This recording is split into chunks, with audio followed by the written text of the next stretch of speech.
Morning and welcome to this new episode of Trini Trent TV, where we talk about the hits, the songs, the eras, the albums, and of course the artists that we love. And in this special video, we have finally come to the last installment in our In Retrospect series on the amazing career of Miss Mariah Carey. In this episode, what we're going to first do is talk about how my perspective as a Mariah Carey fan shifted over the last 10 or 12 so years. Then, of course, we're going to talk about the artistic tensions that Mariah faced in this time before shifting into a conversation about her voice and her vocal performances. Then we're going to dive into the different business challenges that Mariah faced during this time before tackling that conversation about the notorious New Year's Eve performance that she had and what that meant for her career. And then we're going to talk about how she managed to press reset on her life and experience a rebirth before for the last time discussing awesome songs, aka my favorite tracks from the era. My experience as a Mariah Carey fan over the last 12 years has been eye-opening, to say the least. You know, I really started my career in media about 11 or 12 years or so. I actually remember the first album review, ignore the keys jingling in the back. The first album review I actually wrote was for the Memoirs of an Imperfect Angel album in September of 2009.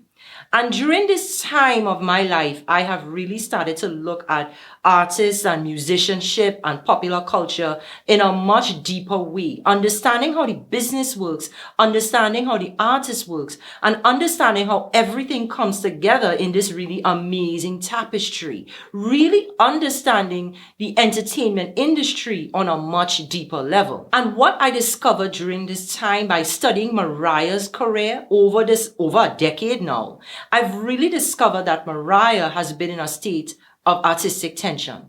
And I would say that really started around 2009 and it lasted all the way up until about the release of Caution in 2018. Mariah really found herself in a tug-of-war between herself and the music industry, between what she wanted to do, what was expected of her, what was going to be successful. It's just this really odd space that she's found herself in.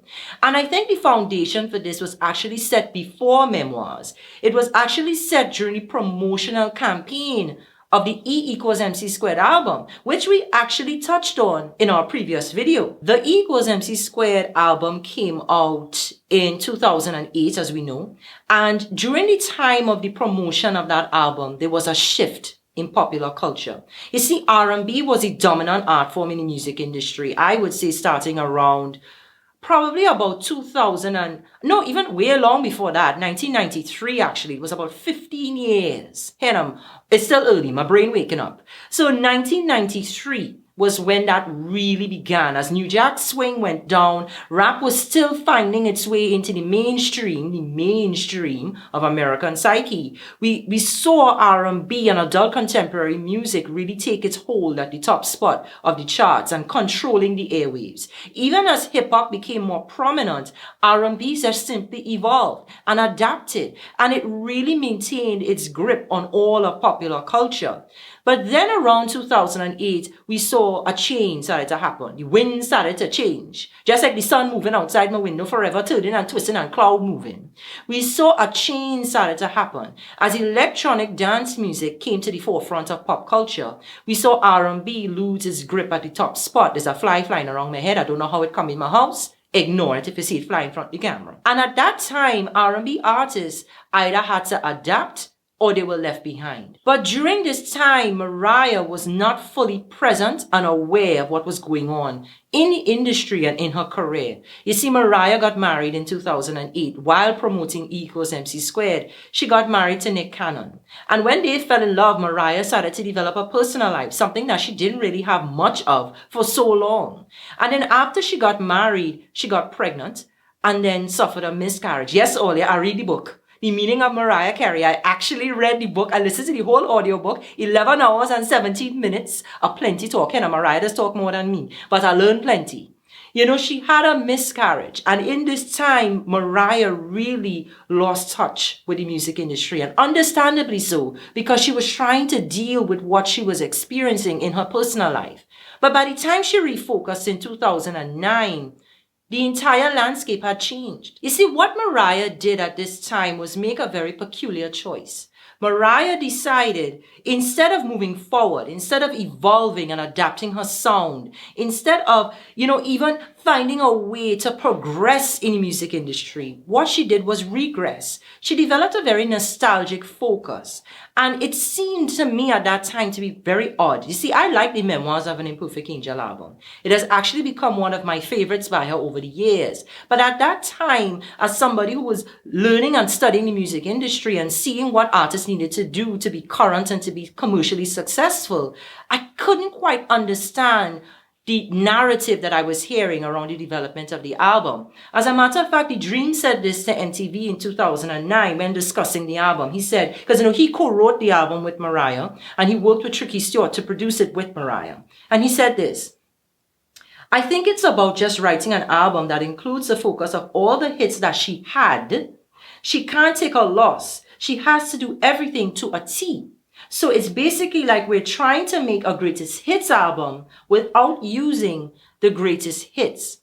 Mariah really started to look back and look on to herself. She started to become very reflective in her artistry. Instead of looking for ways to adapt to what was going on by either incorporating electronic elements or progressing forward and introducing something new to R&B. She started to look backward. And what she also did was lean very heavily on The Dream. I looked at what she did with Memoirs and I heard a lot of The Dream sound in it. Now that actually got me excited. That's actually why I joined Twitter in 2009. I joined Twitter because I heard she was working with The Dream and I wanted to have all the latest information. And I was very excited because I love The Dream's Love vs. Money album. But Mariah at that time leaned very heavily on him. And when you listen to the Memoirs album, you hear his influence. You even hear traces of the work that he did with other artists at that time. Because if you listen to Standing O, you could hear the work of Rihanna's Umbrella in that song. But those trends in R&B were fading and they were fading quickly and they were becoming less successful. So what we saw was Mariah slowly getting more and more stuck in the past. And this nostalgic trend, this way that she looked at her music, this retrospective look, well, that's the name of the series, that actually continued all the way into the development of the Me I Am Mariah, the Elusive Chanteuse album. Here now, talk about album title. She really was looking at her past work, and she said this to Billboard in 2012 while discussing the state of R&B, but also discussing the development of that album, the Chanteuse album. She said, the main thing is I'm not trying to follow any particular trend. I want the album to be well received. I want to stay true to myself and make music that I love and make the fans happy. I think it would be incredible if we could bring back the days when R&B records didn't have to cross over. It makes me sad that there are so many talented R&B artists out there who don't get the chance they should. Now, this is all fine and dandy if Mariah is saying she wants to make the music that's true to her and she wants to develop her sound in a very earnest way. But what we saw was Mariah continuing to look backward. In 2008, while all of this was happening, into 2009, we start to see Mariah having more and more vocal issues. Mariah's performances became increasingly inconsistent over the years. And it's something that has continued even to this day in 2020. Mariah's voice became very inconsistent and her performances became very hit or miss. And there was a period in time when there were more misses than hits. One particular instance of this happened in 2014 with that performance at the Rockefeller Christmas tree lighting. Mariah faced a lot of issues in that performance. Her voice cracked. She struggled to hit certain notes. She struggled to stay on key. It was a complete catastrophe. And the internet really ran with it. As a matter of fact, I wrote an article in 2015 and it was called How the Internet Broke Mariah Carey. Because you see, from 2009 move forward, remember I told you I joined Twitter in 2009? Well, from 2009 move forward, we saw the rise of social media and people had the time now to cut, splice and take clips and overanalyze and hyperanalyze and have conversations about performances that otherwise, if it was just on broadcast media, they would have easily forgotten. And Mariah became central to every conversation. And I wrote about that, how we had taken this great icon and stuffed her down and shrunk her down and made her nothing more than a meme. And then at the same time, while all of this was happening, Mariah was dealing with several challenges in her business. The Memoirs of an Imperfect Angel album was actually pushed back multiple times. Chanteuse was initially supposed to come out in 2012, but then that was bumped to 2013 and then 2014. There were several first singles off the album. Do you remember Triumphant? You understand? There were so many, and I actually like that song, by the way. There were so many songs and so many false starts that were happening. At one point, she actually had an album that was completely cancelled. The remix album for Memoirs of an Imperfect Angel, which was called Angel's Advocate, she went on an entire tour to promote it. She released singles, but the album never came out. And at all the same time of all of this, we saw there were several restructurings and changes happening in Mariah's camp. She changed management, 4 times between 2013 to 2014? She kept changing connections. She could not find her footing and get a clear, strong, solid foundation.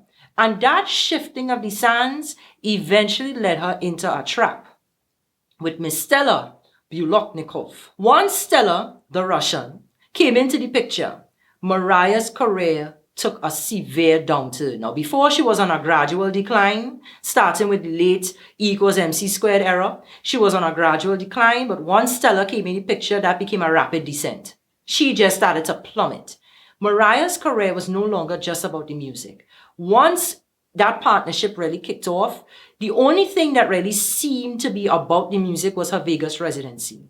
Everything else was centered on celebrity. Mariah became more known for her shade, even older shady comments that she had made. I don't know her, about Jennifer Lopez. From way back in 2003, that became something that came back up in pop culture, and it seemed as if she was reveling in it. She was enjoying it. And what happened next in 2016 was Mariah not just plummeting, but she finally hit the ground.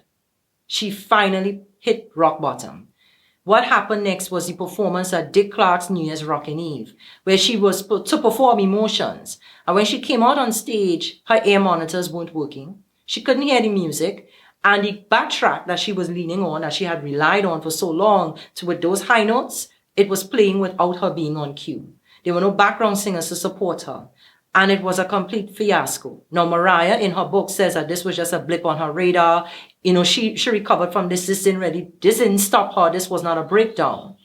But the way that the media had dug into her, in my opinion, it matched what happened with Glitter. Mariah actually wasn't trying to come back from this. She wasn't trying to appease anybody. She wasn't trying to fix her image. She actually said this in an interview to the Associated Press. When asked if she could have a comeback in 2017, she said, "I don't know what they want me to do. It's like I'm the only one that has to make 5 million comebacks, but everybody is just like, oh, you just did some little thing, and then you stripped, and you're fine, you're great. But for me, there's different rules, and I don't know why." Mariah she was done. And when you look at her performances throughout 2017 and you look at her interviews, including this Associated Press interview, Mariah was vacant. Mariah checked out. She became stoic. She became cold. The look in her eye, that excitement, that kitschiness, that fun Mariah Carey energy, it was gone. But you see, when you hit rock bottom, it's a blessing because it gives you time now to reassess, to refocus, to recalibrate, to get recentered. And that's what Mariah did in late 2017 when she experienced a rebirth. She let Stella go and then she started to change her team. She made wise business decisions about her music. She partnered up with new labels. She really got refocused in herself. Mariah really accepted her position as a legacy artist. When I use the term legacy artist, I don't mean old person. When I refer to legacy artist, I mean somebody who has a legacy and is aware of what it means and is catering and tending to that legacy and is making sure that that legacy is reflective of not just who they've been and who they were, but who they are today and the message that they're sharing with the world moving forward. And we heard that energy usher into the caution era because Mariah began to progress again. She began to evolve again, but at her own pace, not trying to fit in with the industry, but she started to develop and blossom and flower in this very interesting, exciting new way. And in many ways, Mariah is still on this journey of rebirth, both on a personal level and on a bigger level. She says this about her career to Pitchfork in 2018. She says, it was always such a thing where it was like I felt like I had to prove something to myself and to the world. I had to prove that I was good enough to be alive. I don't know that I ever stopped thinking it. You see, when I read the book, I realized that Mariah is doing a lot of personal work right now. She actually says that she views it as rewriting her legacy, carving her own way forward. And I see that this is an artist who's really taking stock of everything that she's done and is finally finding peace in that. To study Mariah Carey is to study pop culture itself. As we saw in the very start of this series, when she came in, New Jack Swing was on its downturn as she ushered in a new era. She changed the way that R&B and hip-hop sounded.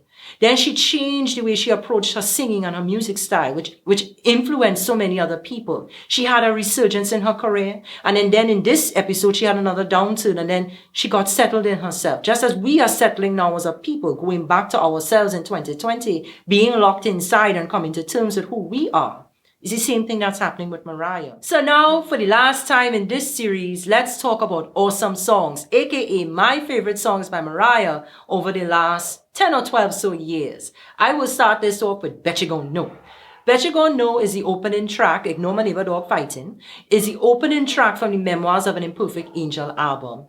To me, if Mariah really wanted to make this album a clear concept album, like a song cycle, she could have really done that with Bet You Gon' Know, because it really does open the door for that conversation. She could have painted like a whole Trapped in the Closet. I don't mean to make a R. Kelly reference, but it's real. She could have made a whole story starting with this song. Even done a visual album if she wanted to. Because this song, she wrote it so clearly and she sang it with such grit and it was so raw the way she sang it. I felt like it was the perfect opening number. The next awesome song is a bit of a curveball. It is Born is the King from the Merry Christmas to You album of 2010. This is just an interlude that she paired with the first Noel. But I really, really love this track because Mariah is giving us grown and sexy Christmas. I love the tinsel and the over-the-top cheesiness and the bounce of the All I Want for Christmas Is You's. But I also like a more, quiet storm groove. I like that style of R&B. And I really love the way that she brought elements to that. Of that, to Born is the King, Mariah really gave us an adult Christmas song. And I would actually love to hear her do an entire album around this darker, grittier, more adult style of R&B. Either as a R&B album or even as a Christmas album somewhere down the line. And the final awesome song is GTFO from the Caution album. This is actually one of my favorite Mariah Carey songs of all time. People like cringe when I say that, but I love this song. I have been playing this song almost every single day for the last 2 years. I love this record. I love the personality that she brings to it. And I think that this is a perfect example of that artistic progression.